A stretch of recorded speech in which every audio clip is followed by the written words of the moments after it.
அர்ஜுன் கிட்ட ரோகிணி சொல்றாங்க, கார்த்திக் ஜேஎம்டி பதவி கொடுத்திருக்காங்க, நான் கூட நினைக்கல தமிழன், அதையும் சரஸ்வதிக்கு கொடுத்திருக்கலாம் அப்படின்னு அர்ஜுன் கிட்ட சொல்றாரு. கார்த்தி அந்த கம்பெனில நிறைய தப்பு பண்ணிருக்கான்னு நிறைய பேர் சொல்லிக்கிட்டாங்க. இன்னும் உங்க அண்ணன் எப்படி அவனுக்கு போஸ்டிங் கொடுத்தாங்க டயத்துல தமிழ் அண்ணன் கார்த்திக் அண்ணனை டெஸ்ட் பண்ணிக்கிட்டு இருக்காங்கன்னு ரோகிணி சொல்றான். கார்த்திக் அண்ணன் அந்த ரெஸ்பான்சிபிலிட்டியை ஏத்துக்கிட்டு மெச்சூர்டா நடந்துகிட்டாராம். அதனாலதான் தமிழ் அண்ணன் இந்த முடிவு பண்ணிருக்காரு. அர்ஜுன், எங்க வீட்டுல எல்லாருக்கும் சந்தோஷம். அர்ஜுன், எங்க அம்மா பயந்துகிட்டு இருந்தாங்க, இந்த பதவி கொடுக்கறதுல ஏதாவது ப்ராப்ளம் வந்துருமோ பயந்துகிட்டு இருந்தாங்க எங்க அம்மா. அர்ஜுன் அந்த சமயத்துல நானும் அதுதானே நினைச்சிருந்தேன். என்ன நினைச்சிருந்தீங்களா அர்ஜுன்? நீ இந்த இஷ்யூ எல்லாம் போய்கிட்டு இருக்குல்ல, அதனால இந்த மாதிரி பயந்துட்டு என்னோட அண்ணங்க கிட்ட ப்ராப்ளம் வந்துச்சுன்னா ஒன்னா இல்லாம போயிருவாங்க தோணிக்கிட்டே இருந்துச்சு.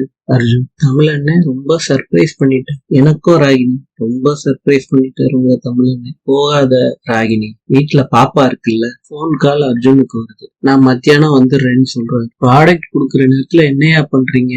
சரி, நான் அந்த ஆஸ்பத்திரி போய் பாக்குறேன் அப்படின்னு சொல்லிட்டு அர்ஜுன் போனை வைக்கிறாரு. அர்ஜுன், என்ன ஆச்சு? நம்ம ஒருத்தவருக்கு அடிபட்டு போச்சான், ஆஸ்பத்திரியில சேர்த்திருக்காங்க, போய் பார்க்க போறேன். ஆஸ்பத்திரிக்கே அர்ஜுன் வர்றாரு. யாருக்கு அடிபட்டுச்சுன்னு கேக்குறாரு. 2வது யூனிட்ல வேலை செய்யற குணசேகரனுக்கு தான் அடிபட்டு. செய்யும் போது ஏணியில ஏறி கீழே விழுந்து ராடு குத்தி காலு கிழிஞ்சிருச்சு சொல்லிக்கிறாரு. இப்ப எப்படி இருக்காரு?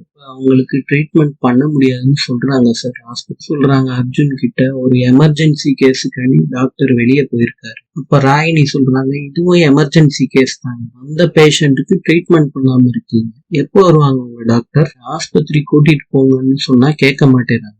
எங்கன்னு ராகினி வார்டுல இருக்காரு மேடம்.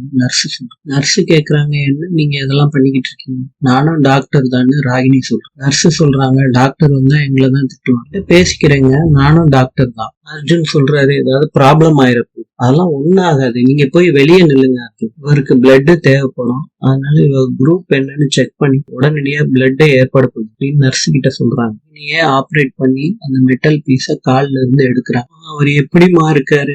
நல்லா இருக்காரு, ட்ரீட்மெண்ட் முடிஞ்சிருச்சுன்னு ராகினி. நல்லா ஆயிருக்கு. யார் அந்த பேஷண்ட்டுக்கு ட்ரீட்மெண்ட் கொடுத்தது? ராகினி சொல்றாங்க, நான் தான். நினைச்சுக்கிட்டு இருக்கீங்க, நீங்க எப்படி மேடம் பண்ணலாம்? நானும் மெடிசின் படிச்சிருக்கேன். ஸ்டூடெண்டா நீங்க? மெடிசின் படிக்காம எப்படி நீங்க ட்ரீட்மெண்ட் பண்ணலாம்? அவங்களுக்கு ஏதாச்சும் ஆச்சுன்னு நாங்கள்ல பதில் சொல்லணும். கரெக்டா பண்ணிருக்கீங்க.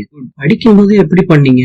டாக்டர், நான் மெடிசின் முடிச்சு 2 years ஆகுது. மெடிசின் முடிச்சதுக்கு அப்புறம் எந்த ஹாஸ்பிட்டல்லையும் நான் பிராக்டிஸ் பண்ணல டாக்டர், எனக்கு குழந்தை பிறந்துச்சு, அதனாலதான் பிராக்டிஸ் பண்றேன். ராகினி அர்ஜுன் கிட்ட சொல்றாங்க, நான் டாக்டர் பிராக்டிஸ் பண்ணணும் போல எனக்கு தோணுது. அதுக்கு அர்ஜுன் என்ன சொல்றதுன்னு, எனக்கு அது தோணவே இல்லை ராக்கு. ஒரு ஆஸ்பத்திரியில நீ வேலை பார்க்கணும், அதெல்லாம் எதுக்கு?